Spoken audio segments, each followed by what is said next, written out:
Coach. Mark Narducci, the Philadelphia Inquirer. Yep. Okay. Great, Mark. Thanks, Mark. Here's what we're gonna do first. This press conference is gonna be kind of twofold because we're also tying in signing day to this. So what we're gonna do is discuss the coaches versus cancer games first, so that then you can get off the phone and we'll then do our signing day stuff. So with that, Mark, why don't you start off and with the questions for Coach? Hey, Coach. I just want to see your impressions on St. Joe. It seems like your teams may have a lot of similar styles, and it looks to me there's going to be a pretty low-scoring game. You know, I'm very impressed with them. I know they're down a very good player, but when you have that many veterans back off a team that won together and are really pointing to this year going back to the NCAA tournament, we're preparing. This is a Big East high-level game for us against veteran guys.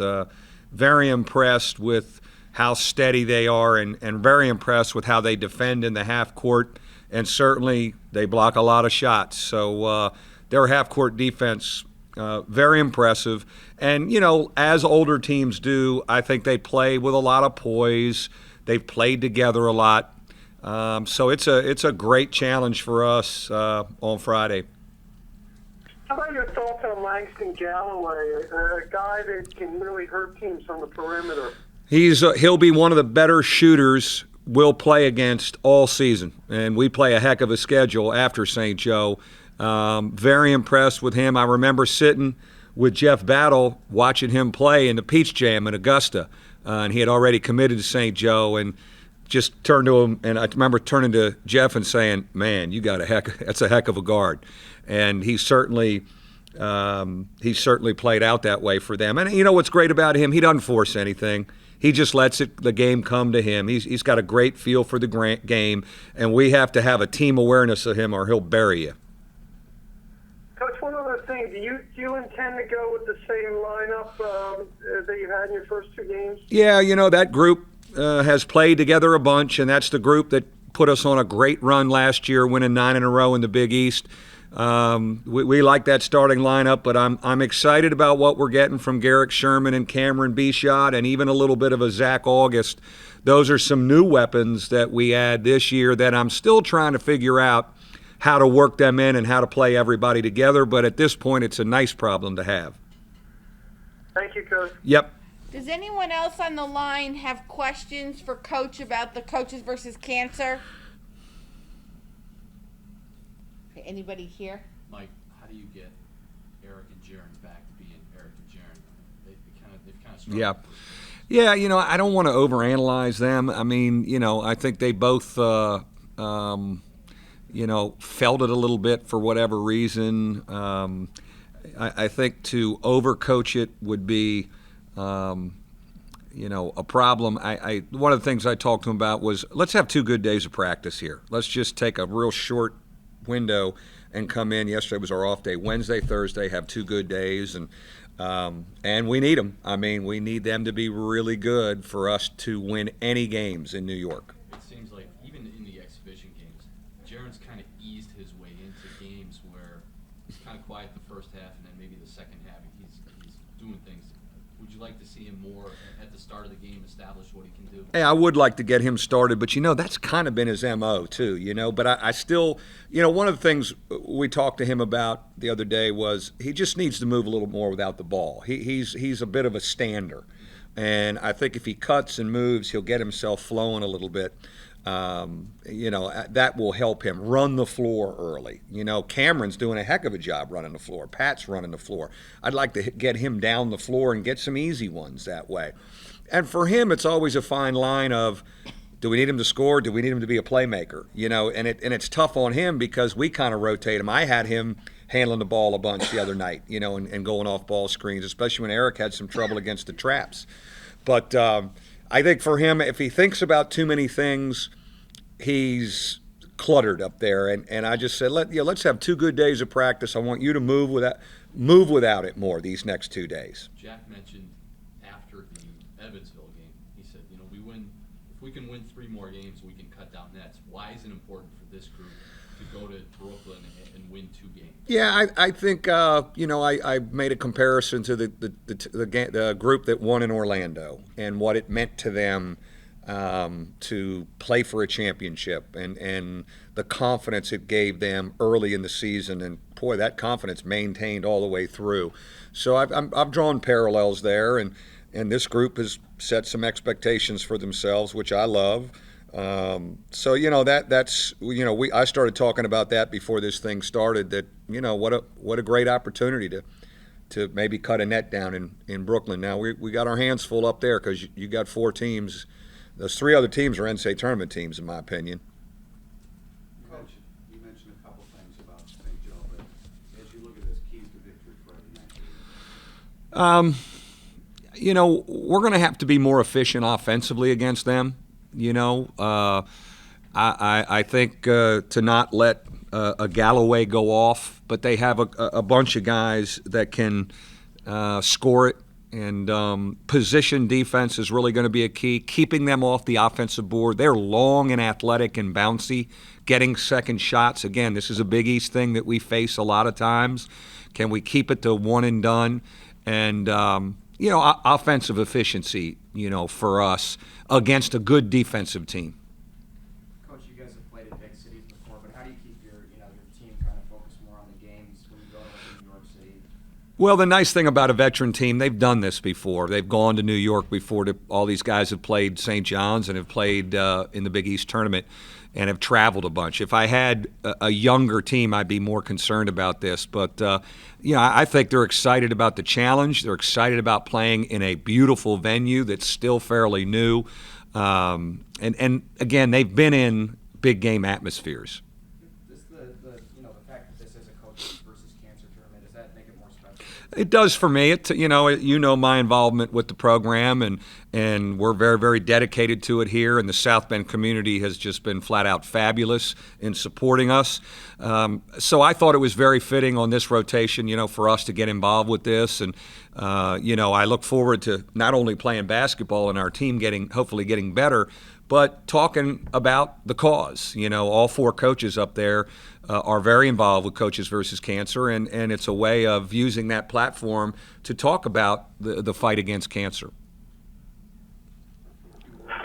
If you were to match up against Florida State, let's say Saturday night, how are they similar or dissimilar from the Well, last time you played? God, Tim, it's hard for me to think past St. Joe. I think I jinx myself. Whoever we play on that other side, you got Florida State, who, beat the heck out of us 2 years ago and can really defend. And you got BYU that's just amazingly consistent every year. They're a little bit like our program. I mean, they're kind of right there every year.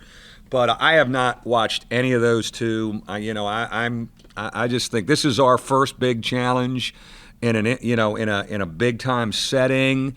And how will this group react? How will we react to it? And can we focus? Can we stay in character? And I expect those 5 starters to do that because they've done it a bunch. But we got some other guys coming off the bench.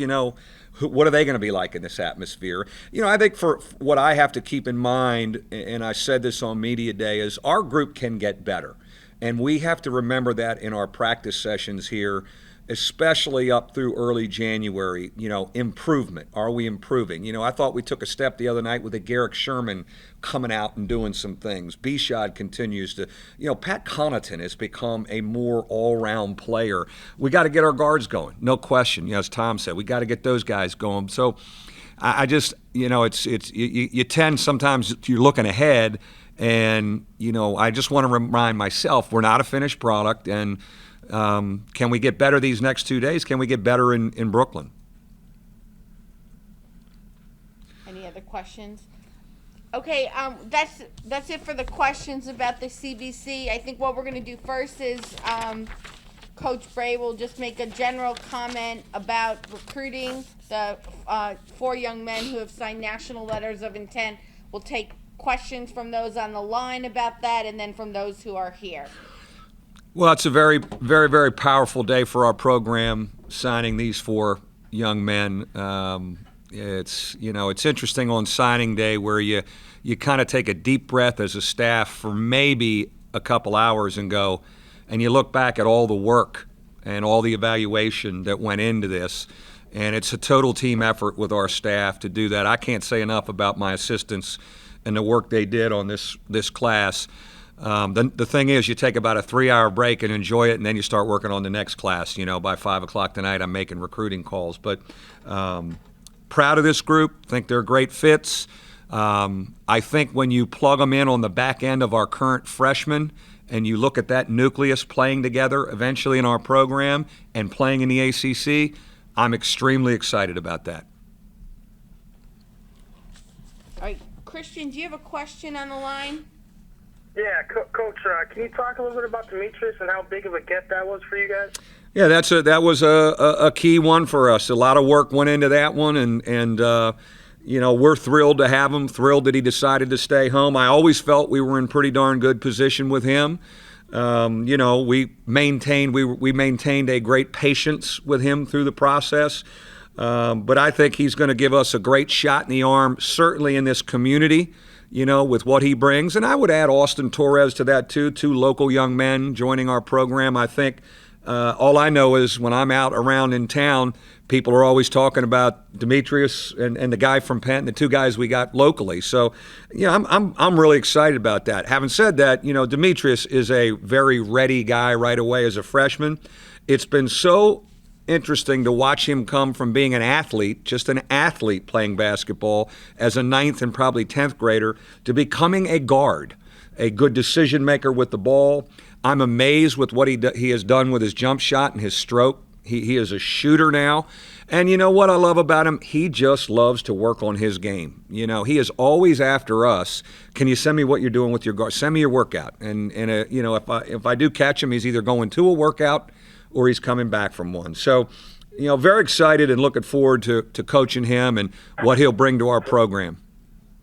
And you talked about Austin. Can you just talk about what went into the decision? It seemed like you guys might be done with him with Demetrius. Then you added Austin.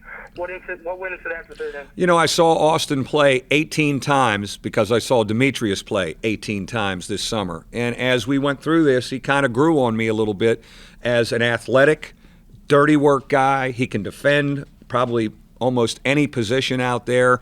And what I was impressed with was certainly the athlete that he is. He plays above the rim, how hard he plays, and how tough he's become. I remember him as a younger player. I know his family very well. I knew him growing up around here.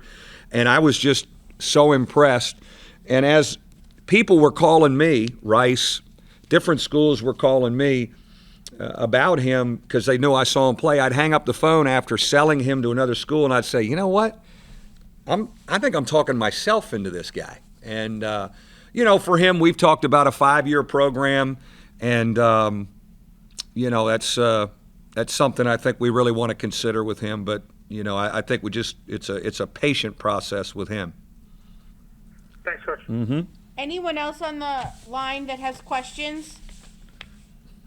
Mike, is there a guy recruit that you've signed you spent more time on than Demetrius? Ever since his freshman year. No, that probably the most. No, absolutely not. Now, again, convenience makes it easy to really see him a lot, but no, he was on the radar a long time. Anthony Solomon did a good job getting the thing started. I remember going over to watch him as a 9th grader over at Marion and meeting the Whitfields and all of them, and I remember walking out going, God, he's just kind of an athlete playing basketball. And to see where the jump he made between 10th and 11th grade was amazing to me, with feel for the game and the stroke, but all because you worked at it. When you said you used patience with him, what was it like for you when you looked at your phone that Wednesday, the day before he officially committed, and he called you and said, I'm coming? Yeah, that was maybe it was more relief than relief first, excitement later. When the deep breaths, exactly, when the staff went out and celebrated not only him but all 4 guys. But he's for us to have we haven't had a local guy, 30 some years. And to have one right here that's just this talented, it's such a great story. It's going to be a great Notre Dame story, and I just love the fact that he's a gym rat, just wants to work on his game and get better, and still he's got to learn still some guard stuff. I know he feels we can really help him with that. Did you ever talk to Muffet about having a local star? And Yep. dealing with all Oh that yeah, stuff? yeah. No, talk to Muffet a lot. Certainly Skylar was helpful, and Skylar and her father have known him since he was a young guy running around the King Center down there. But definitely, between my assistants talking to their assistants, we went up one side and down another. I wish I had a nickel for every person in town who said, well, you should have Skylar Diggins talk to him. Thanks, thank you. That's great. Thank you very much. How would you, changing the course here, Beecham, how would you describe his game? How do you see his Beecham, let me compare him to a guy. I think I did that in some of the stuff we're going to release on UND.com. He's a Ryan Ayers who can put it on the floor, and he's got that body type, but he plays above the rim too. I love the poise and pace that he plays with. He plays at such a calm pace. Big-time shooter. Can shoot the ball. A calm guy. I think he's going to become a good defender because he's got great length. But he can shot fake and put that thing on the floor and make a play off the dribble, which makes him very, very valuable for us. I'm really excited to have him. You think about us.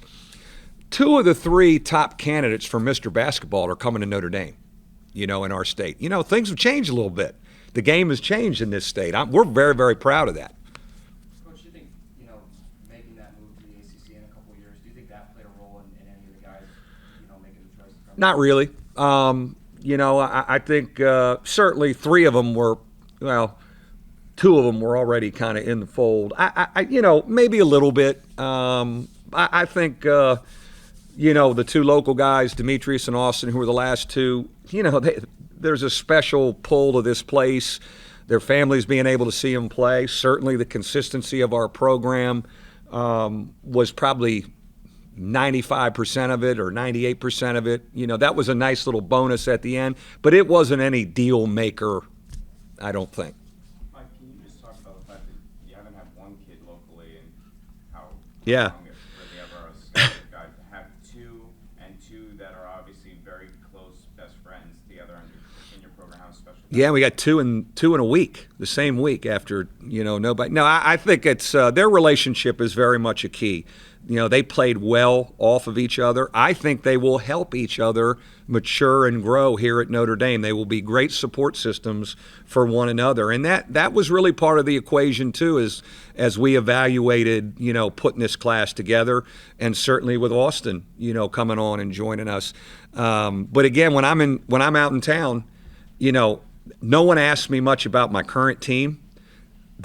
Usually it goes to, hey, the 2 local guys. You got the 2. Hey, we got 2 guys coming, and that's awesome. I love that. There's been a buzz about that, and I think that's something that's going to really help.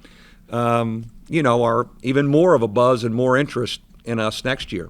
As of midnight, Demetrius was saying he was going to wait a couple days. Did you have to tell him this morning just to get this over with? Yeah, I think they were trying to do something at school, and at the end of the day. I just think he didn't want the hoopla. He had the hoopla already, and we talked this morning, and I said, let's. I want to talk about all 4 of you, so let's do that. So yeah, I think he just woke up and said, yeah, let's do it. So I think he's, some guys like do. I know VJ's doing something at his school. Steve's doing something at his school, and I even think Austin at Penn, they're doing something today. They do it early this morning, right? Yeah. In Vestoria, style? Vastoria is a bigger Chris Quinn. I mean, he is really ready as a freshman, feel for the game. He's got good size, shoots it. I have not seen a young player move without the ball like this in a long time. I mean, he really has a great feel. He's coached by Speedy Morris, who's up to be nominated for the Naismith Hall of Fame. And played for Tony Sagona, who in the summer Troy Murphy and Matt Carroll have played for. But there's a poise and a maturity about him. What I love about our program now, I go out on the road and other coaches will go, oh, he's perfect for you. Oh, yeah, that's a Notre Dame guy. Yeah, look at he's Vastoria. He's going to be perfect for you. You're right, he is. I mean, he's going to fit for how we play. In Yep, he could play either, but I think he's good getting down the floor. You know, that's a pretty good perimeter one day when you have Jackson, Vastoria, and Beecham coming down the floor. And then, you know, you think about Austin there. You got Burgett and Zach August. Think about those guys. That's a pretty good group to go play basketball in the ACC with, and then whatever else we had. Mike, have you ever had a more low maintenance, low key recruit than Steve? It's unbelievable. Yeah. He's you know, he's so matter of fact. It was come out for an unofficial visit. I'm gonna think about it for 2 weeks. Boom, doing it. You know, coming out for the official visit. Thanks. I'm gonna go have a great senior year. It was. He's a man. It's like dealing with Garrick Sherman or Scott Martin already at 18. Very impressed with him, and that's why I think he's extremely ready to contribute early. How nice was it to have him and BJ early, and then chase Demetrius down? Oh, that was really helpful. I mean, we got those two guys in the fold, and it put me in a position this summer where, you know, all I did was follow Rod Creech and his coaching clinics all over, you know. Yeah, I just followed him around, man. It was great. And Rod's a great friend and really he did a heck of a job with that team this summer, too. They beat some people they shouldn't have beaten. But I could just concentrate on that. I didn't get to Vegas. I didn't get to Peach Jam. You know, I told my staff, I said, everybody was looking and said, was Michael on the road this summer?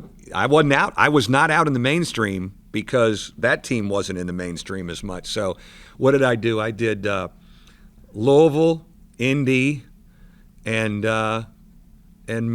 Fort Wayne. Those were my trips, man. I didn't go far. I didn't get to Peach Jam, didn't get to Orlando, didn't get to Vegas. My guys are telling me about all the guys in the next class. I didn't see a darn one of them, but that wasn't the important thing. I'll catch up with them this year. Where do you guys go in 2014? What are you looking for? You know, I think we need front line. Our guards, I think perimeter-wise, you know, we are in really good shape perimeter-wise, but front line guys are things we need to really concentrate on. I mean, you know, again, as you know, some of the young big guys we've looked at, there's not one guard that we've looked at or I've even paid attention to because we're set there. So size up front. Coach, I talked to Austin earlier this morning, and one thing that he said that really struck me was he said, not a lot of people nationally know my name right now, but they will. Do you like kind of having a guy that plays with a little bit of a chip on him? Yeah, I think he does have a little chip. And I think he also knows it's a patient process here when we talked about a 5-year program. What I loved about him is, you know, when you recruit at this level, sometimes you get guys who've been their leading scorer in high school, the best player in the county, and you're trying to make them maybe a dirty work guy, a defender, a role guy, and it's hard to do. You know, Zach Hillsland embraced that, you know, yet he was a top player. You know, Austin already understands that's the only way I get on the floor for Notre Dame. Guarding these guys, rebounding, doing that. And when I met with him to talk about it, like he said, Coach, that's what I want to do. I know that's how I play for you. That's refreshing to have a guy like that who already understands that instead of trying to tweak a guy who maybe was a scorer in high school and say, look, for us this year we need you to do this. That can be difficult, and that's what was attractive about him. Mike, how do you handle the situation where he's committed to another school and then you recruit him? I mean, do you talk to Keno Davis? No, I never really did. You know, my feeling was in our business, you know, it's survival of the fittest. Here's a local young man who I was very much helpful. You know, the family was kind of using me as a sounding board in recruiting because I know the family. I can remember at our Night of the Stars, his mother has been a volunteer for Coaches versus Cancer. She comes up to me and said, hey, can we talk to you about schools? And we took about 10 minutes, and I said, well, who do you think really wants them? And this is so great about recruiting. This is what's great. Austin and I laughed about this a couple of weeks ago. She said, well, you know, Rice is called, and Northern Illinois and Central Michigan are calling, and Eastern Kentucky. But, you know, we really like some of the Division IIs, and we have relationships with them. I said, well, you know, I think he's a Division I player. But, you know, you got to go where you're comfortable. I said, maybe that's more of a sure thing. Well, that was like August 8th. And we've gone to where he committed to a Division I school that he, you know, mid-major, and he eventually ends up at the highest level. So, you know, it's one of those things. I talked to him and his family about it. I said, you know, this is what we'd like to do. Think about it.